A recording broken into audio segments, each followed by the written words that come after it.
Let's do a theological audit on this meeting, midweek meeting, somewhere in Jehovah Witness land on the 13th of the 1st, 2020. Put up by JW Apostate. You can subscribe to this channel if you like. If you have any problems with the Jehovah Witness or Watchtower Bible and Tract Society, particularly in the USA, contact the Zolkin Law Firm. Or, if that's not something you're comfortable with, just contact your local police or someone you can trust. But there's ways you can get help from the abuse that this organisation's done to you. Don't be frightened to put your hand up and get some help. Let's do the theological audit on the midweek meeting, the 13th of the 1st, 2020, somewhere in Jehovah Witness-ism land. He's going to consider the devastating consequences of the first lie. Now, this is going to be interesting because we're going to be talking about the devastating consequences of the first lie.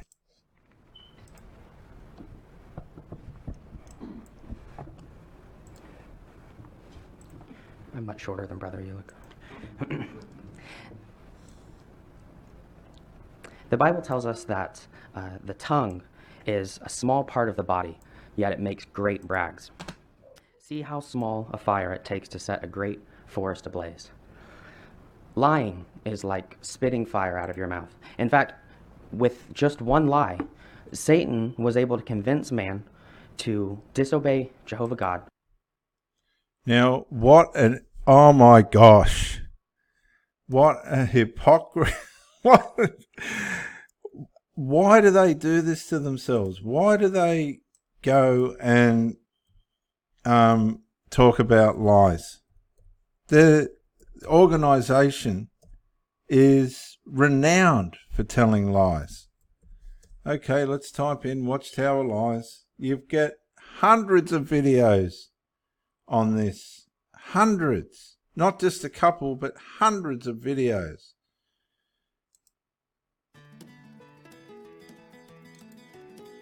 Hi, I'm Daniel. The purpose of this 3-minute video is to answer the question, are the Jehovah's Witnesses and the Watchtower God's sole channel for spiritual truth here on earth?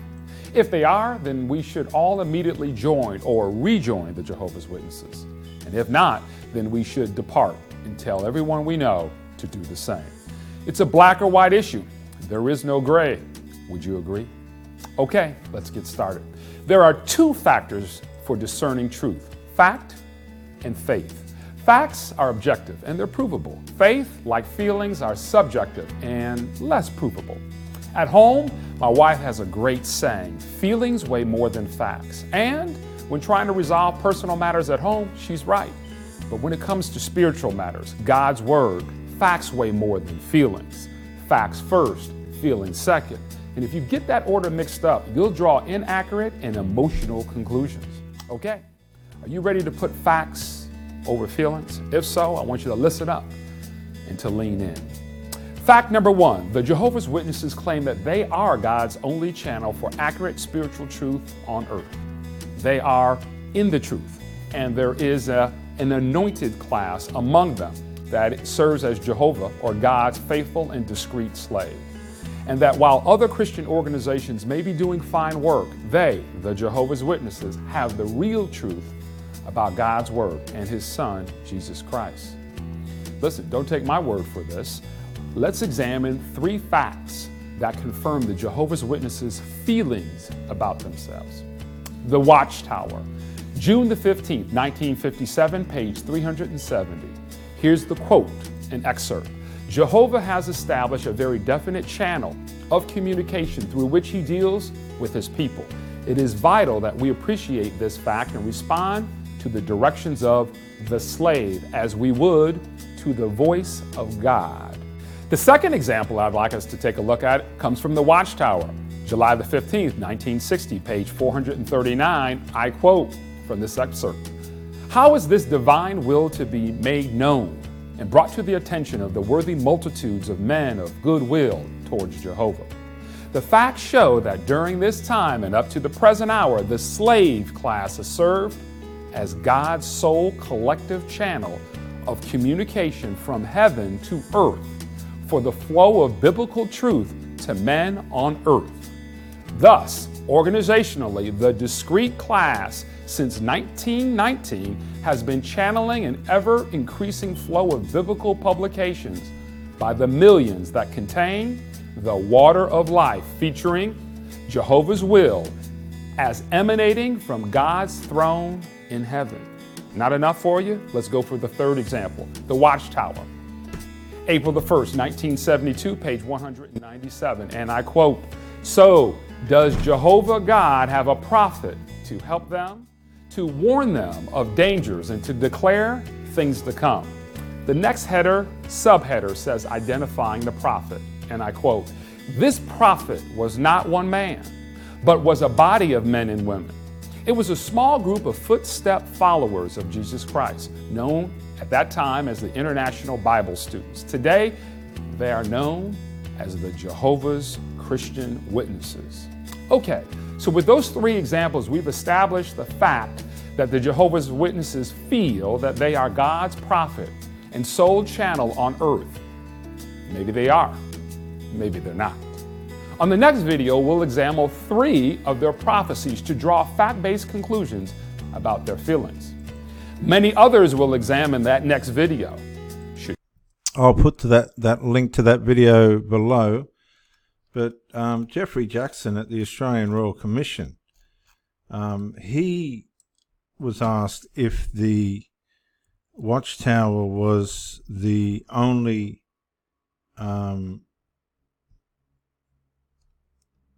organization on earth that God would use. And let's just see if we can find it. Jeffrey Jackson lies. Well, we know he lied, but I'm just trying to figure out the word.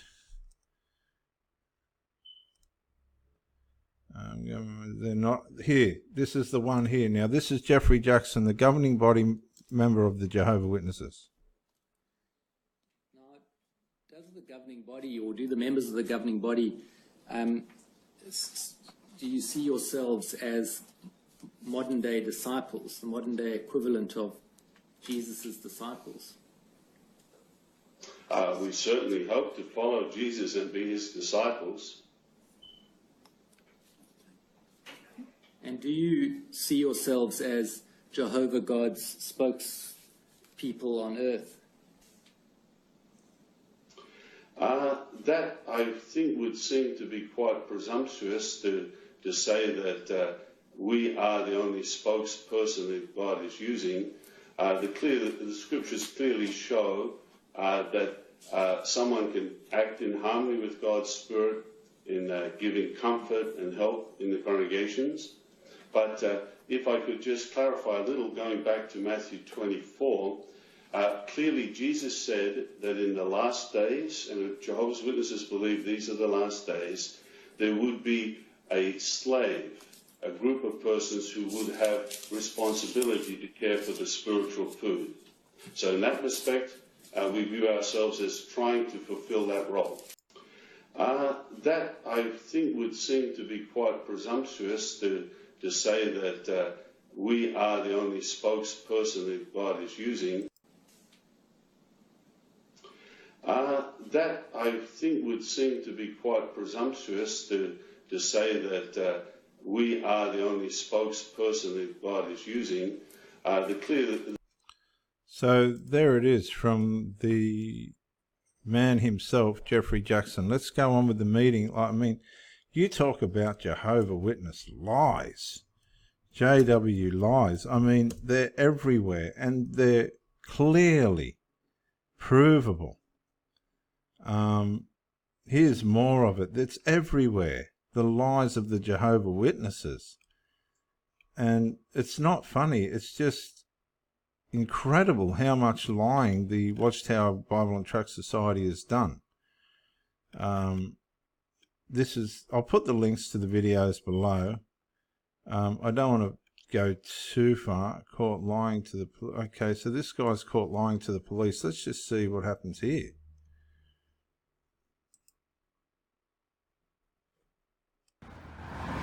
Now I know he's not calling the police because the police, they're parked right here. There he is right there.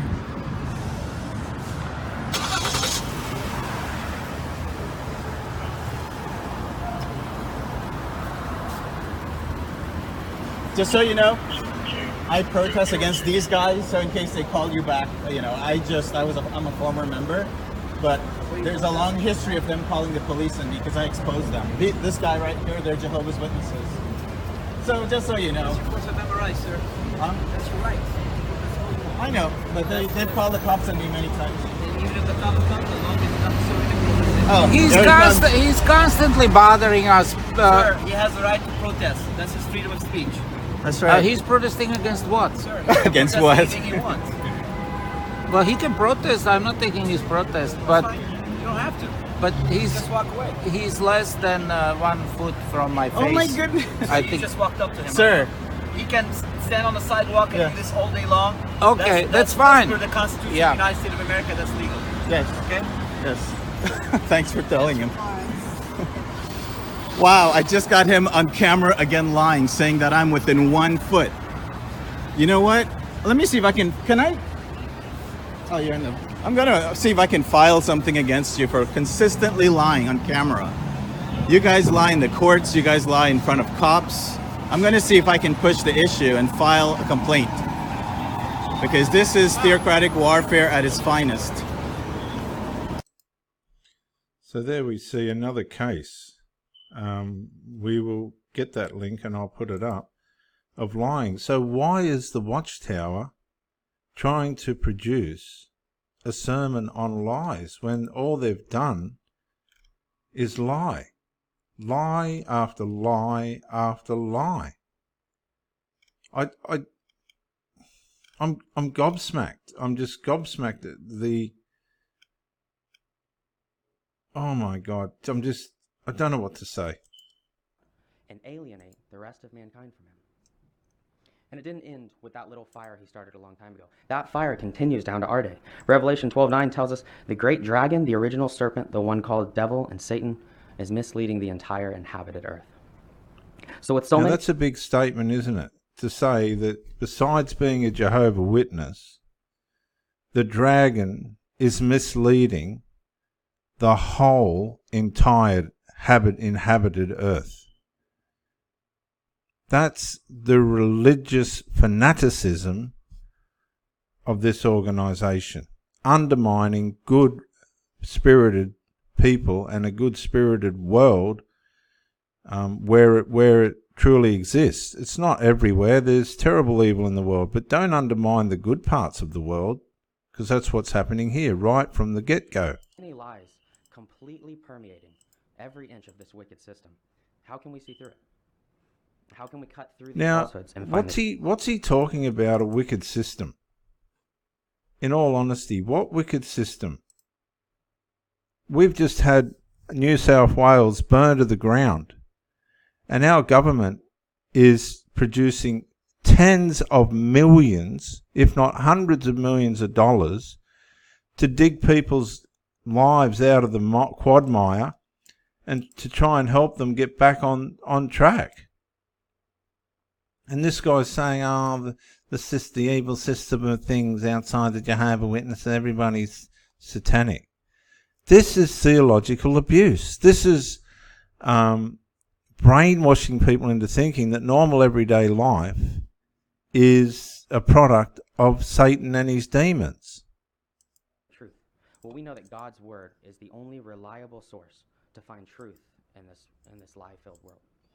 I just want to say too, he's saying it's a lie-filled world, it's a lie-filled organisation, the Watchtower Bible and Truck Society, and do contact Zolkin Law Firm if you do have an issue with this organisation that you think is worth bringing to the attention of the law. This guy is saying that the whole entire world outside the Jehovah Witnesses is evil. What gives him that right to say that? Now, I want to say as a professional theologist, not all of the Bible's right and true. All of the Bible's written and it's fact and it's there in record, but not all of what it says is true. For instance, when the rich young ruler said, I've kept all the commandments. Anybody knows that you can't keep the commandments, so that's not true. There's heaps of episodes in the Bible where you can read it, but if you believe it's true, you're deceiving yourself. This guy is, this is going to be a good one, this one. When we look at the account tonight in Genesis of Satan misleading Adam and Eve, we can find real truths. Now, this account may be one of the most well-known books of the Bible by many in the world, but most of them fail to get the truth from this account because they can't see through some of the lies surrounding it. The most blatant lie being that it's just an origin story, that it's a story of a talking snake, that it's just a story. But when we look at this account, we see through that. We see real truths about universal sovereignty, about free will, about man's alienation from God, and the origin of human suffering.